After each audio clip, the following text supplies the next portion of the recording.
ঢাকা বিশ্ববিদ্যালয়ের ফজলুল হক মুসলিম হলে চোর সন্দেহে তোফাজ্জল হোসেনকে পিটিয়ে মারার ঘটনায় সমালোচনার ঝড় উঠেছে সামাজিক যোগাযোগ মাধ্যমে। বিশ্ববিদ্যালয়ের প্রশাসনের করা হত্যা মামলায় বৃহস্পতিবার 19 সেপ্টেম্বর গ্রেপ্তার হয়েছে 6 শিক্ষার্থী।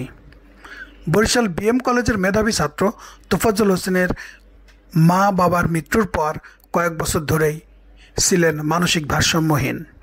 গেল বছর ক্যান্সারে মারা যান তার একমাত্র ভাইটিও। তারপর থেকেই বিশ্ববিদ্যালয়ের ক্যাম্পাস সহ স্বজন ও পরিচিত জনদের কাছ থেকে চেয়ে চিনতে খাবার খেতেন তিনি। 8 বছর আগে বাবা ও 5 বছর আগে মা মারা যান। মাত্র 1 বছর আগে ক্যান্সারে মারা যায় একমাত্র ভাই। আমরা এই হত্যাকাণ্ডের বিচার চাই। মাগুরা পোস্ট, ঢাকা।